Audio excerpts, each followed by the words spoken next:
Olá, amigos. Hoje vamos falar de um assunto muito interessante, que é sobre a religiosidade dos nossos pioneiros. A religião, ela foi assim escolhida como uma prioridade, como se fosse assim um bálsamo para que a Itália não trouxesse tanta saudade para aquelas pessoas que estavam aqui numa nova terra. E como a religião começou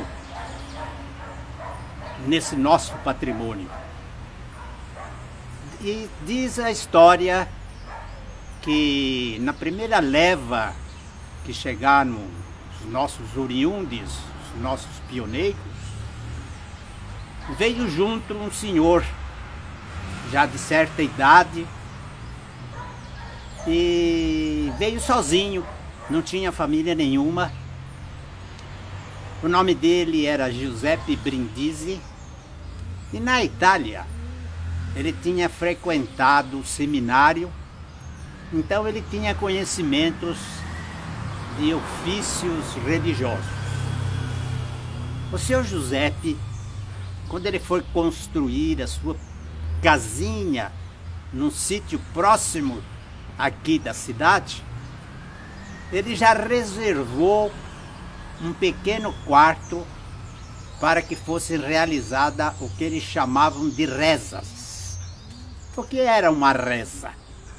A reza nada mais é do que à tardezinha eles se agrupavam, as pessoas se agrupavam e tinham a leitura do Evangelho, tinha depois orações comunitárias e no final eles faziam então a reza do terço. Diz a história que o seu Giuseppe ele tinha uma pequena enxada na varanda da sua casa, onde ele batia bem à tardezinha, como se fosse um sino a chamar os fiéis para participar então da reza. E assim foi por muito tempo esse quartinho do seu Giuseppe, no qual eles colocaram Santo Antônio como padroeiro ou patrono dessa pequena capela que foi o início da nossa religião. Santo Antônio é muito venerado, justamente na Itália, Santo Antônio de Pádua. Então, nosso primeiro padroeiro foi homenagear Santo Antônio. E com o passar do tempo, a cidade, o patrimônio bem visto, foi crescendo, apareceram novas famílias e o pequeno quarto do seu Giuseppe tornou-se um local muito pequeno para agrupar tanta gente. Era preciso então achar um outro local. O que eles fizeram? Nessa altura, Nhonhô de Sales tinha construído na rua que é hoje 1º de Março, lá na altura da Barra Som mais ou menos, um grande salão divididos em salas, onde seriam então usadas para o comércio. Solicitado, ele cedeu gentilmente uma sala para que fosse então feita as rezas, onde era feita no quartinho do seu Giuseppe. Aí era um pouco maior, já fizeram alguns bancos, já fizeram um pequeno altar e também a localização era bem melhor, porque estava no centro da cidade. E assim foi acontecendo todas as rezas e acontece que não é permitido a distribuição da Eucaristia sem ter a presença de um sacerdote. Esse sacerdote vinha de Jaú ou de Lençóis uma vez por mês e passava um domingo todo aqui na cidade E aí então eram realizados os batizados, os casamentos, primeira comunhão e, logicamente, a missa dominical, aí sim com a distribuição da Eucaristia.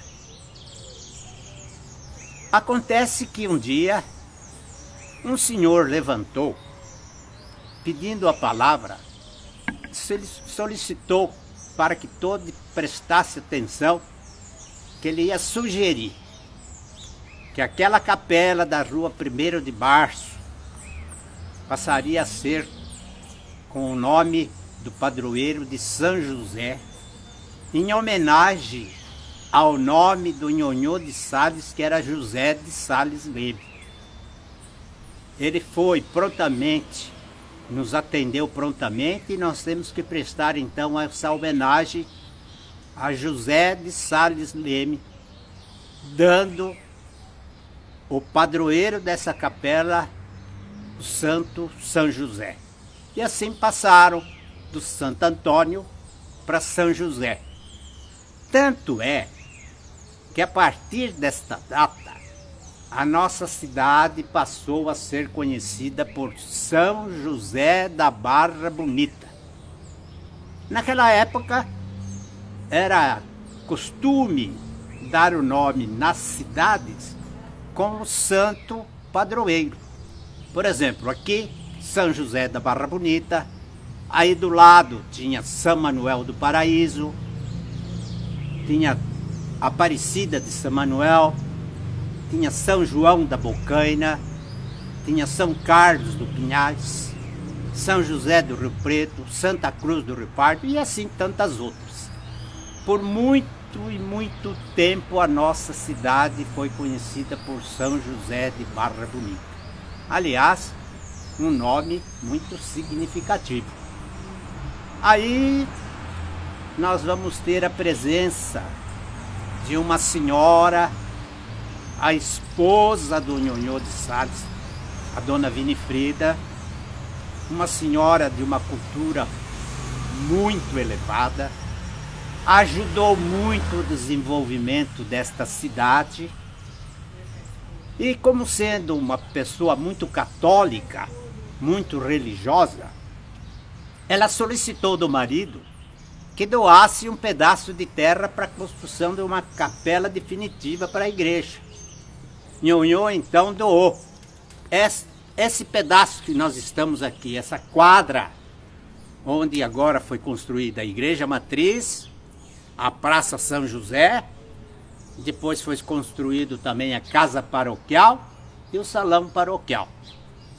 Primeiramente, nesta quadra, foi construída uma capela. E essa capela, por muito tempo, ela foi assim utilizada para que o povo pudesse fazer as suas orações. Enfim, a religião do povo. Depois de muito tempo, então, foi nomeada uma comissão. E essa comissão vai derrubar a capela e vai começar a construção desta igreja que nós temos hoje, a igreja matriz, que ela foi construída apenas com o corpo, sem a torre. A torre demandava uma técnica muito especial que os pedreiros daqui não tinham. Por muito tempo, então, o corpo da igreja foi utilizado para as missas, para tudo, já com um padre, aqui já tinha um padre. Tudo. A construção, então, depois da torre, feita por uma comissão, onde nós temos aqui atrás, onde eu estou, uma placa de mármore com os nomes gravados de todas as pessoas envolvidas nessa construção. Está em latim, pouca gente sabe da origem dessa placa. E aí então foi construída a torre e foi assim uma inauguração muito comemorada. Um dia, ao terminar a missa das 10, que era a missa da juventude, o padre, em cima do púlpito, fez uma solicitação ao povo dizendo que a cruz, que tinha sido encomendada numa oficina especializada em ferreira, já tinha sido, estava pronta e tinha chegado, estava dentro de um vagão na estação ferroviária. Apenas que ele não tinha ideia de como ele ia conseguir trazer a cruz da estação até aqui, à frente da igreja.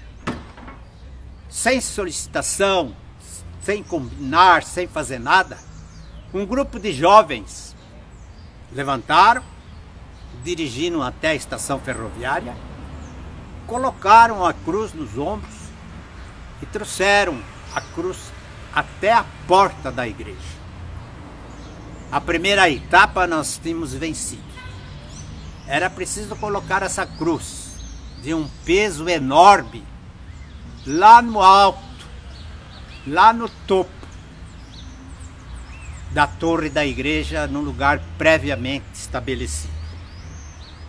Hoje a gente teria condições de colocar, solicitando da usina da Barra uma máquina, ela colocaria num instantinho.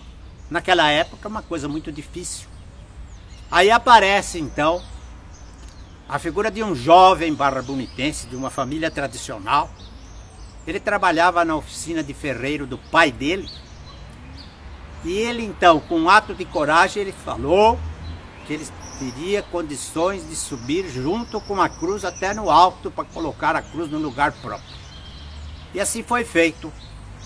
Foi feito então a mão francesa, foram feitas diversas roldanas, colocaram aquelas cordas grossas e o seu Nilo foi amarrado junto com a cruz e subiu.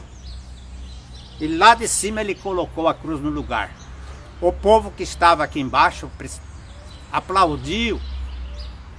E ele, como foi meu vizinho, ele contava com os olhos avermelhados que tinha sido o dia mais feliz da vida dele.